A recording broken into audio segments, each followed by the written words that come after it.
Hey everybody, long time. It's been a while since we've actually done this, It but we has, miss isn't you it? guys a lot. It's been a number of months, Michael. Where have we been? We've disappeared now. We've disappeared. We're Yeah, back. it's been a number of months, guys, and we want to tell you what we've been up to. So this podcast is not going to be too long. We're going to do our regular stick, but while we've been away, we wanted to sharpen the podcast to give people the better quality version podcast, right? With better audio, better branding, and all those type of things. So I think what we're going to do today is actually with our audience, we're going to tell them why we started the Love and Relationship podcast and why it's important to us. So I guess, I'll let Anthea go first on why she decided to collaborate with me on a love and relationship podcast. And then I will add my part right after. So go right ahead. So Michael and I have been talking for a very long time. I think years now. Yeah. Maybe I think we could be on to 9 years. And we used to always talk about relationships. That was our main topic, right? It was always talk about relationships, and we'll discuss it, and we'd spend hours talking. And then sometime last year, Michael came to me and said, "You know what? How do you feel about doing a podcast on relationships?" And I was like, "You know what? That would be so cool because obviously we talk about it all the time." And we've had so many experiences that why not share it? Why not share our knowledge and what we found works and what doesn't work? So really, that's the short and sweet of the story. And here we are today, over a year later. Yes, we have taken a break to restructure. Michael's done a fantastic job of really getting down to the nitty gritty of everything to really understand how this works and what we can do to give you guys a better platform for you to listen to and be able to really like get answers out there. So and solutions. I mean, look, we have a conversation here, and we always try and find out the best ways to be able to speak to you guys and give you the best advice. But we do go a lot by our own experiences. Because what hasn't worked for one normally doesn't work for many. I'm not saying that's always the case, but generally is like that. So yeah, that's where we're at. And today I'm quite excited about a topic today. So that's really my side of it, Michael. Anything you'd like to add? Ooh, okay. Well, I'm going to try to keep it short. The reason why we started this podcast, and I can speak for myself, I sucked at dating. Like, I'm going to openly say it. I sucked. Yeah, me Right? too. Like I could get the partners and stuff like that and got almost, not all the time, the women I wanted, but I could never retain them. Right. And every time it's just heartbreak after heartbreak. And you know what? It was my fault because I didn't know how to lead a woman. I didn't know what my role was as a man. I'm like, well, she likes me. I like her. That works. And that doesn't work. Right? Because then as you guys start to get deeper into the relationship, you find out you're not compatible. You find out that you don't work. So I think over time, I just started to say, I need to figure this out because I was way too passive, didn't know how to be assertive, was very afraid to be masculine because I was like, well, what if she leaves me? And I'm like, I can't do that. And I was a super nice guy. And being a nice guy is a bad thing. And you're gonna learn more on this podcast, not on today's stream, but on the streams going forward, why being a nice guy is a bad thing. Right? When a woman smells it, she's like, oh, nice guy. Ooh, because he feels like he has something to prove to her. You know what I mean? Instead of actually just being a good man. Being a good man allows you to still assert your boundaries. Being a nice guy means you allow yourself to be walked all over on and pushed around. And that was me. So it wasn't until I think when we started the podcast a year ago that I actually started learning these things and started understanding them and started to say, you know what, I need to gravitate towards a better version. And I can't be afraid to lose a woman. I can't be afraid to, assert my boundaries. So reading a lot of books and watching a lot of videos, a lot of truth came to me from doing this. And I said, okay, I've done this wrong, I've done this wrong, and I've done this wrong. But what can I do right? And that's what I really had to look at as a man, because as a man, I'm not saying we're better than women, but we hold a higher level of responsibility in a relationship, especially if she's following our lead, right? If she wants a man that she can look up to, you have to be a man of direction and consistency. And if you can't do that, of course she's going to fall off the wayside. She's going to say, well, maybe I can find a BBD, bigger, better deal, another guy. So I don't know if there's anything that you want to add, Anthea, before we jump into today's video. What dating has been like for you, what you've learned, what you haven't learned. Yeah, well, absolutely. I think I could start on the same note you started there. Like, I sucked at dating, and I really did just choose the wrong guys. And I would say, oh, why does it always happen to me? And I had the blame game going on and the victim mentality, yeah. The big time victim mentality, not realizing until this podcast started and we started to really understand what the mistakes were. And I really come to realize that my mistakes were, it was my choices. I couldn't blame anybody else. It was me that was choosing these people. I wasn't vetting them at the beginning. I was just getting into a relationship. Oh, we like each other. Bam, there we go. We're in a relationship. There was no getting to know anybody, as in wanting to really understand where you going, where am I going, what's our wants, what's our desires, do they align before going into that relationship. So that's one of my biggest lessons from doing these podcasts, is learning that. So now if I meet somebody, there's questions to be asked. I'm not just going to jump into it. And also, by choosing those wrong guys, I realized that a couple of my relationships that I was in, I was taking the lead, and I was being the masculine side of things rather than the feminine, and that's why they failed. So now I've learned what those red flags are within that, so I can understand and I can say to other people. And through this podcast, man, I couldn't even sit and tell you right now everything that I've learned. But I want to add something small. Sorry to cut you off, because it ties into what you said. What you said was, you just liked a guy and then you guys would date. But you see, it's interesting.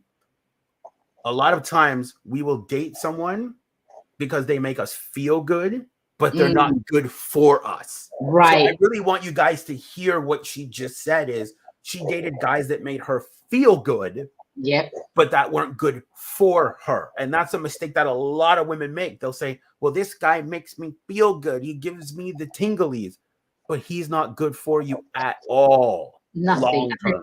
And there's big time red flags. And what do? We ignore them because, yeah, but I feel good. And the other one is, but I love him.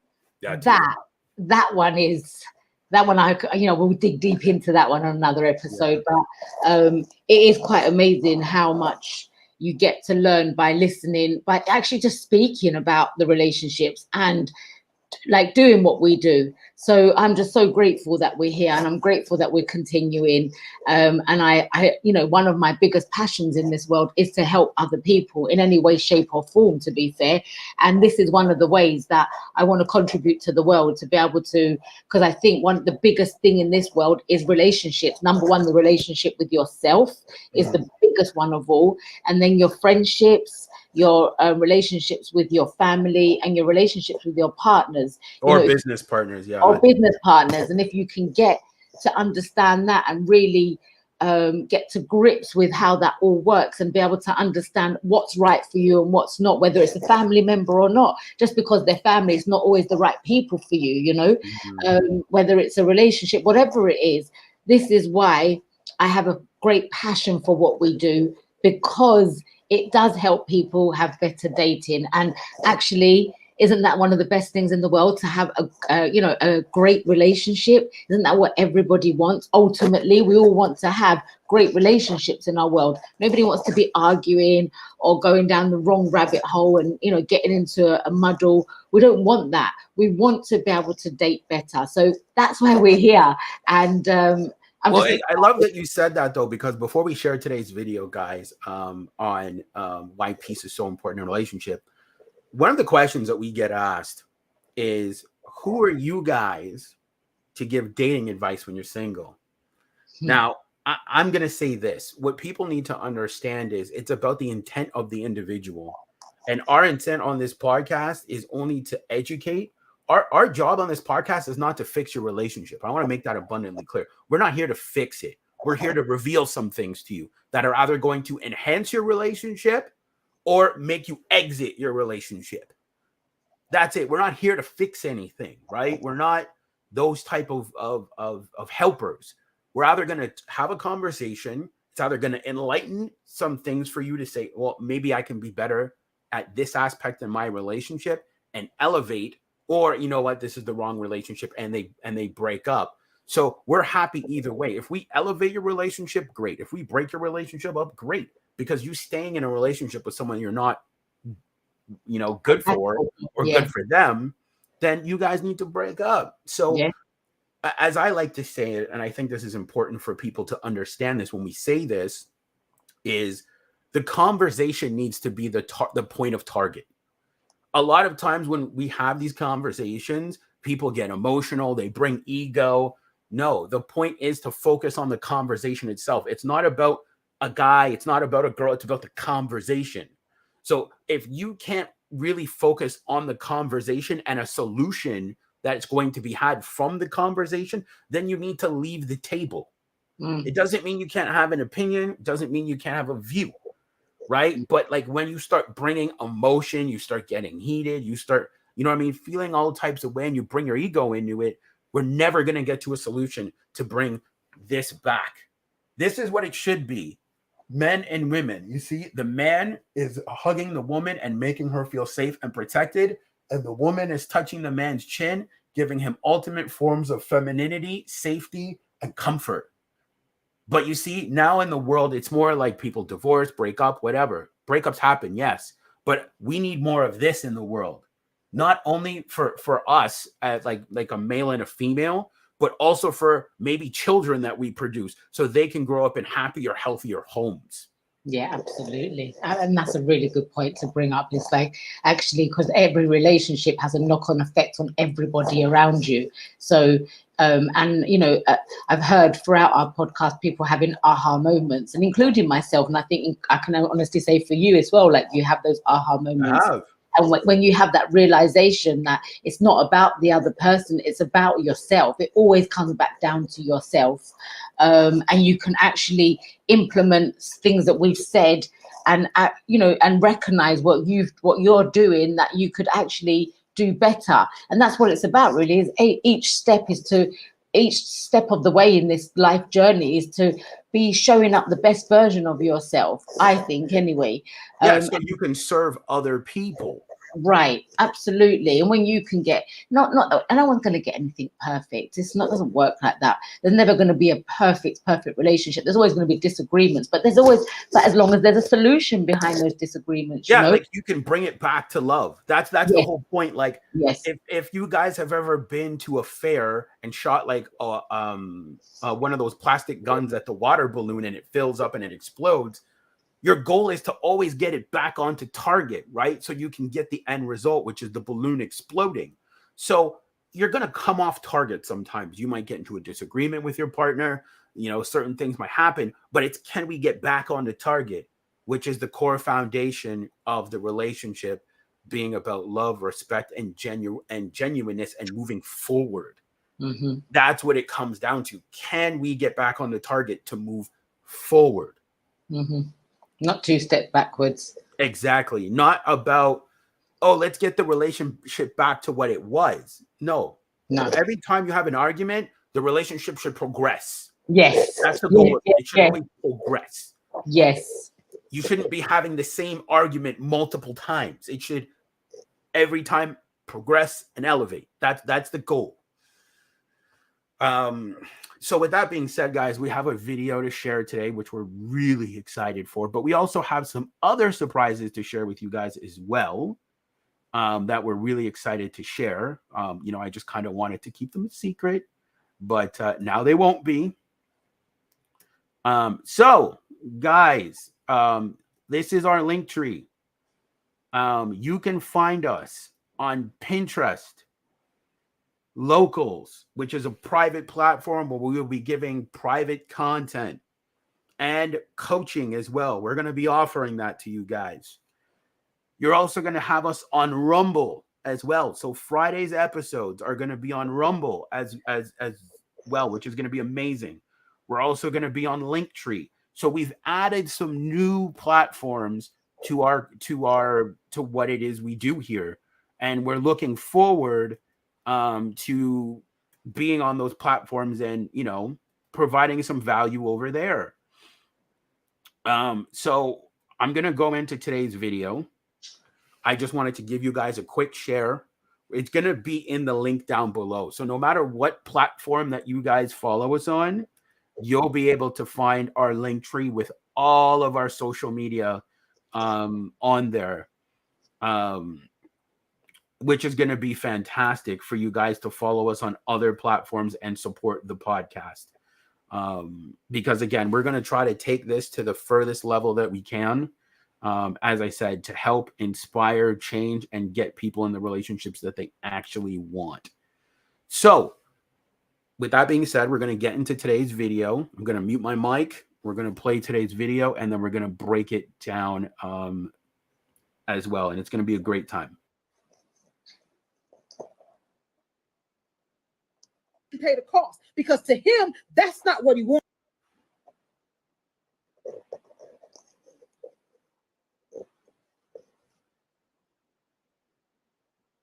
Oh, value is in the eye of the person that has to pay the cost.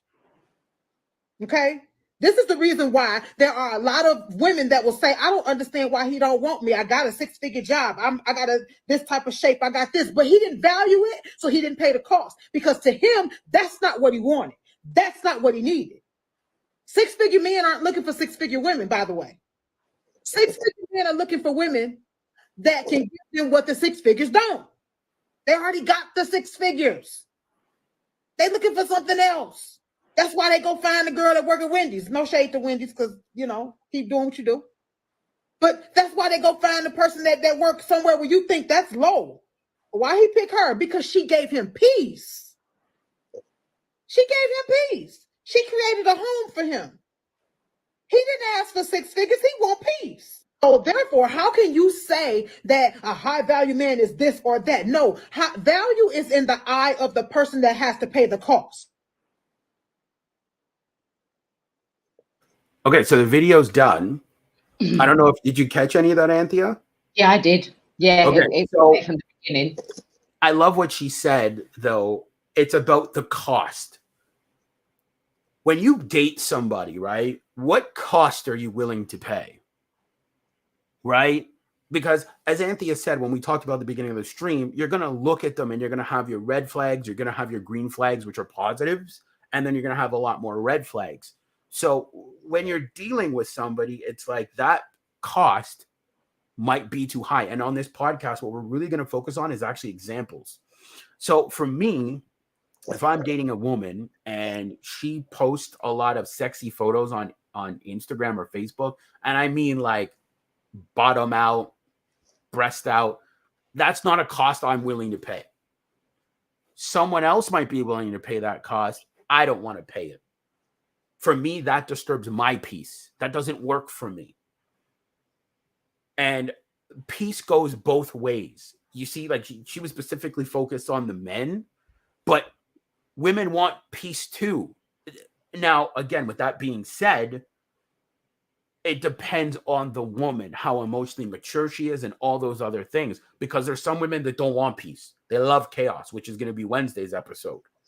But I think overall, if you find a good girl with very positive qualities, she's willfully cooperative, you know, she's understanding, she's agreeable, she's loyal, she's going to want peace too, just as much as you're going to want it. Right? Nobody wants chaos in their relationship, because then people accept chaos in their relationship. They do. And what people don't understand is when you accept chaos, you're setting the standard of, I think this is acceptable. Right? Yeah. And when your home is always chaotic, then you're never peace in your business. You're never peace at your work. You're never peace with your friends. And in a lot of situations where there is no peace, there's chaos.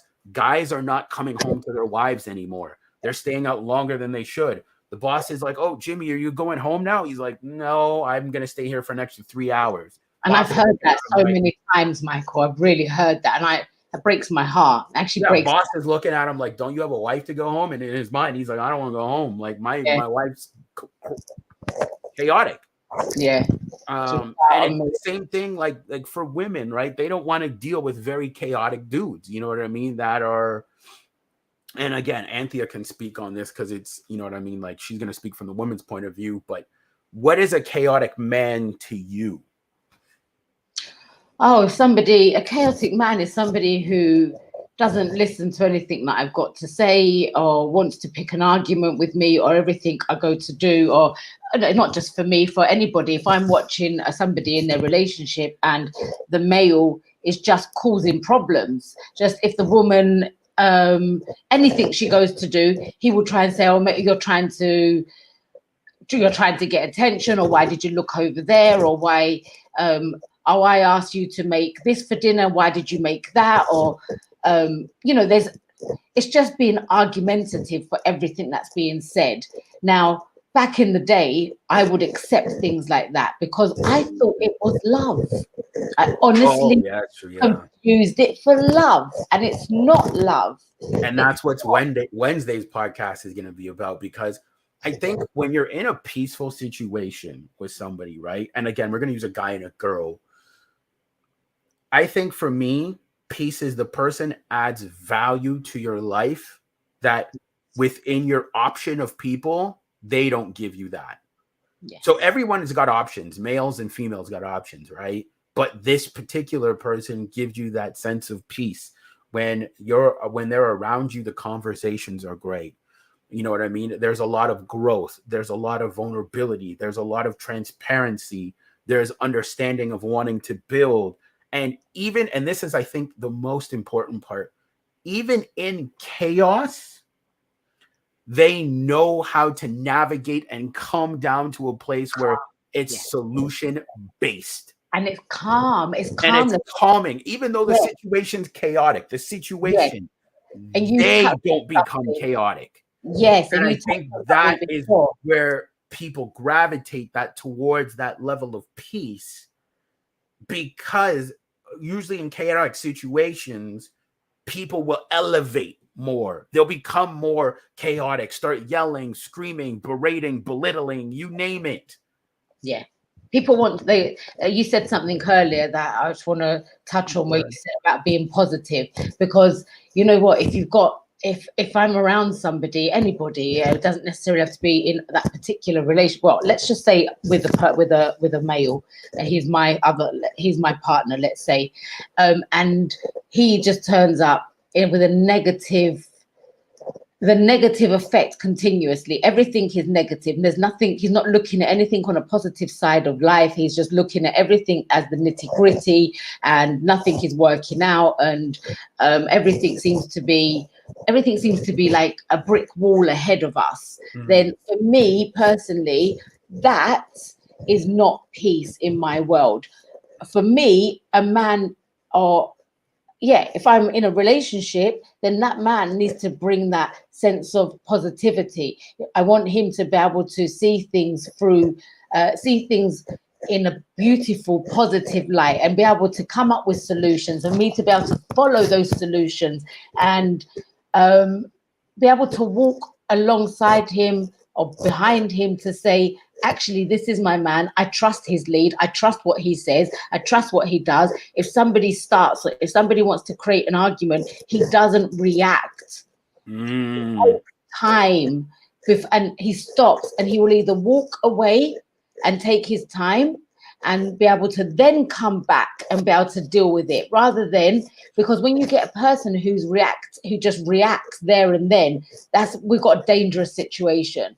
Because there's no need, you don't need to react, because it's just like, it's the reactive mind taking over at that point, and it's just going to go in at somebody. Now, I wouldn't want to see my man do that, because that, to me, if I see somebody who I love, my partner, react to someone just like that at all times, then I wouldn't feel safe, because then I don't. Let's highlight that. Safety is important to women, guys, physically and Big mentally. time.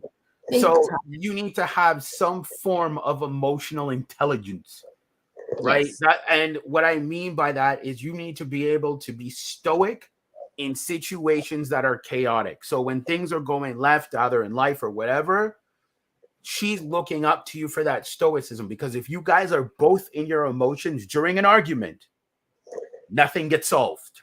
Nothing. It's not worth it. Nothing gets fixed. But if one person's emotional and the other person's like, hey, like, we got to come down, we got to bring it to a level-headed space. This is the problem. This is how we fix the solution, or this is how we can fix it. That's peaceful. Yes. I remember being in a relationship and an argument broke out, and I was just like, I didn't want to react. Like, the argument broke out from his side, wanting to argue with me. And I went to go and argue back, and I said, you know what, I'm not doing this. So I said, I just need to go for a walk. Let me just go for a walk. So I went outside. It was actually nighttime. I just started to walk for a little bit. Then he chased me. He chased after me and wanted to continue arguing. So at that point, it was like the more that behavior was taking place, the more I was literally, he was pushing himself away from the relationship. Because if somebody can't respect that you are actually saying, I'm not going to argue with you, I want to take this time out, give me 5, 10 minutes, 15 minutes, whatever it takes for you to calm down, for me to calm down, let's get back together and then we can speak about it. And if somebody can't respect that, then to me, then I wouldn't want to move forward with them. If that's that is this.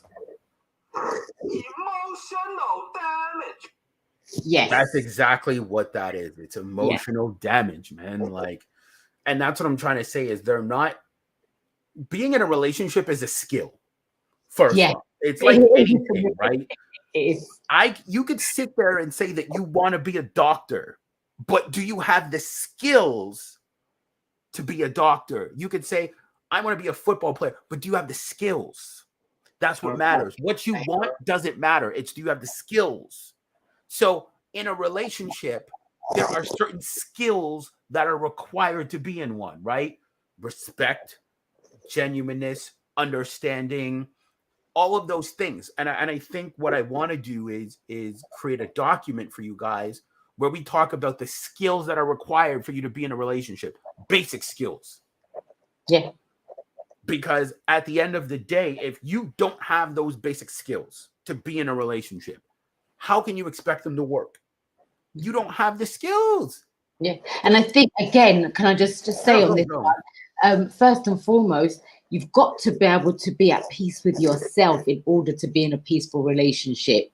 Because if you're not at peace with yourself and you're carrying stuff from pain and everything from the past, and then you try and get into a relationship, all that's going to happen is that at some point that is going to come out. Maybe you can hold back for the first 3 weeks, 4 weeks, 5 weeks, maybe even 2 months, maybe even 3 months, but there's going to come a point where that is all exposed. So yeah, that person becomes your emotional dumping ground. Absolutely. So you're like, before you get into a relationship, guys, and I really want to just really emphasize on this, get to know yourself first, get to know what's good for you and be at peace with you.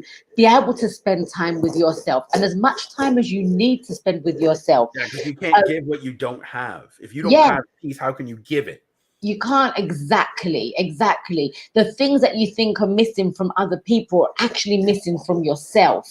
So you've always got to reel it back to you. Look at yourself. Ask yourself, am I at peace with myself? Do I bring a positive attitude? Am I showing up the best version of me? Whatever that is. You could have been a really angry person back in the day, but now you've come to this really calmness about you. So you've come a long way, let's say. But if you're not showing calmness and you're not showing, you don't trust yourself, let's say. If you don't trust yourself, how can another person trust you in the first place?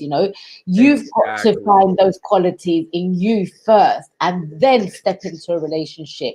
And yes, I think it's good to mess up in relationships because you learn, and that's the way you do learn. but don't do it too many times. If you're finding like, but you see, that's what's interesting though, because some people will say, well, how do I learn if I don't like test trial and do these things, right? What you're saying initially is, let me date somebody or people, test drive their hearts, you know what I mean? Kind of like to kind of figure out what it is I like and what I don't like and what works for me. But you're not thinking the damage that you've caused to that other person by test driving their heart. So you went into this relationship not kind of knowing what you want or what works for you. And then what happens is all these arguments or things kind of like pop up and happen. You guys might break up or whatever. You've test drive that person's heart because you didn't go into it with a genuine initially like, okay, this is what I need from you. This is what I require to be in a relationship with you. Right? You just kind of winged it. You just kind of said, well, I'll figure it out. And you're expecting the other person to kind of read your mind. Right? And I don't think it works that way. I think if you like someone and you step to them and they like you and you both step to each other, you should be able to articulate what it is you need. Not rudely, but I think after a few dates, because as I told someone, dating is a 3-step process. First of all, there's dating. So that's you getting to know somebody, right? After dating, you go into a relationship, right? So once you're in the relationship, there's conversations that need to be had in the middle. When you first meet someone and you're dating them, conversation. Once you've established that you want to take the relationship to the next level, conversation, relationship. Once you're in a relationship with somebody and you take it to the next level, which is marriage, conversation. It's a 3-step process. But people complicate it. They make it hard. They test drive people's hearts. They create damage. So that's why, as I said, conversations to me are very important. Yeah. And I think if if you see from the beginning that there isn't peace, that somebody's not showing up with some kind of with a peaceful way towards you, then don't continue. Just no, tell them this. Stop it. Get some help. Tell them to go get some help. Yeah, honestly, it's because we all deserve to have a peaceful life, and well, it's not always going to be peaceful, but it can be getting back to peace. Yeah, but like a majority of the time to be at peace, have a peaceful life. Like, agreed. Some people are addicted to the chaos of things. But I know, and I don't want to give too much away for Wednesday's episode, but yeah, keep going. Yeah, but it's if you start seeing chaos, have a conversation. And if the reaction of your partner then is chaos again, then you ask them, this doesn't work. This isn't going to work for us. If that's how you're going to react, do you want to go and see someone, go and speak to someone? And you're not taking the mickey out of them by saying it. You're just saying, like, if somebody doesn't know how to hold themselves and doesn't know how to show up, hold themselves accountable, and hold themselves accountable, then why, ask yourself, why would I want to put myself through that? Because if they're not holding themselves accountable, it's not going to stop. It will continue. And if that's what you want, like, I know people in relationships that like where their partner is calling them the B word, the S word, the H word. And you're sitting there like, what? Like, I'm supposed to be like your man. I'm supposed to be your girl.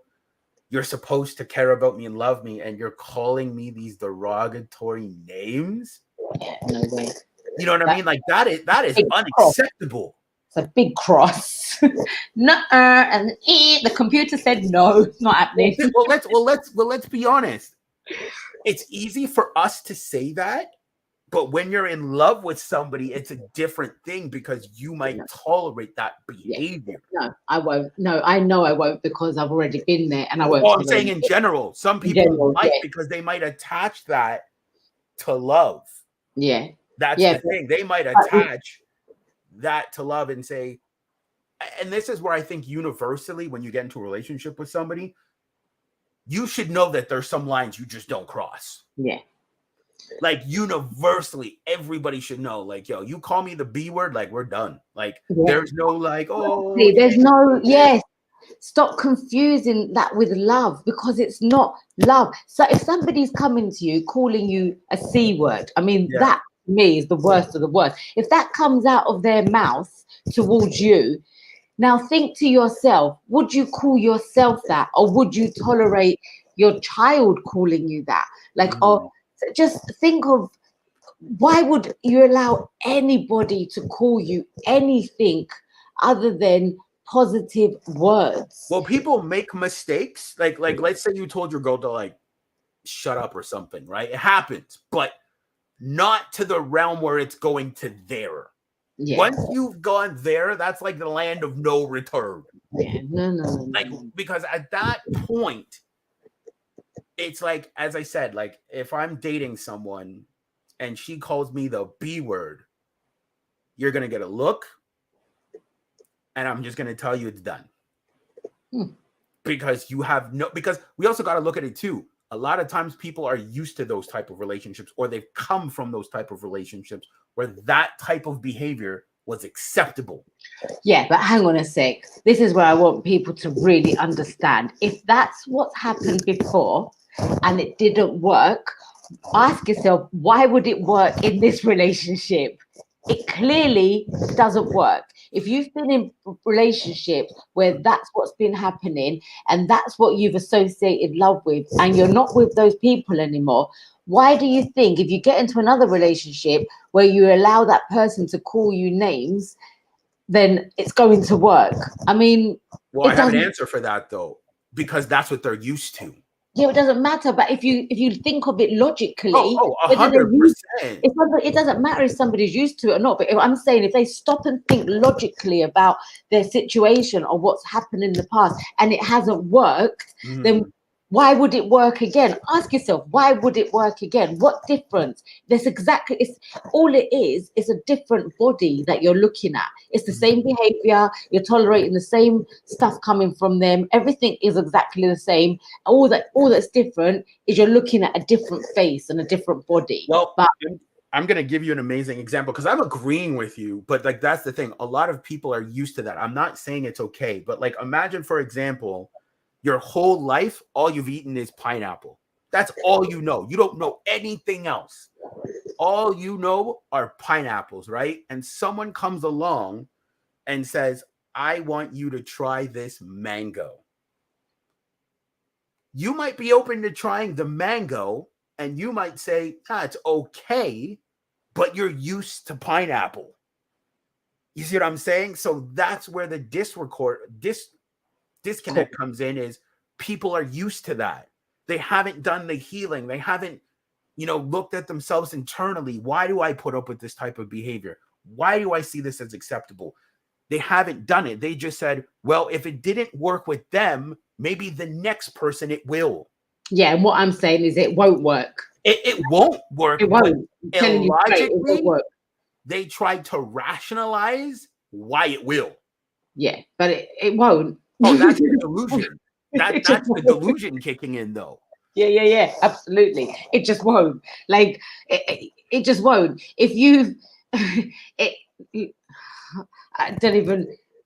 It's one of the biggest things that I see is people still don't take that time out for themselves, get to know them, care on themselves, love on themselves, look after themselves, nourish themselves, clear their own self, get rid of, really take time to understand where you've been hurt, write it down, get yourself into a place to understand what's happened. So then when you do see it, you're going to go and try the mango instead, because as soon as you see any kind of behaviors from the past, then you can just say, I'm not down for this. Well, you would address them in a healthy way, and then if nothing is resolved, then you would, step but out people and say. People get into it too quickly. Like, they might have been seeing someone for 3 weeks, and then they're like, oh, but I love him or I love her. It's like, oh, come on. Well, no. That is, love yourself first. I like them very much, but their behavior is poor, and you're like, but what is there to like?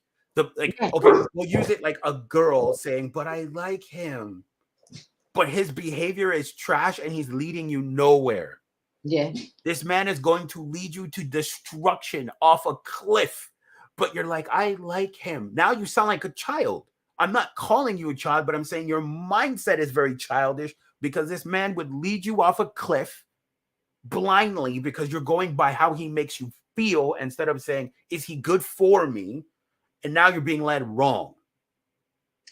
Absolutely. And then you get upset when he jumps off the cliff and you jump off the cliff with him. And then you're sitting there saying, well, men are bad. Yeah. But you chose bad. Yeah. You can't put everyone under the same umbrella. It's down again. It comes back down to yourself.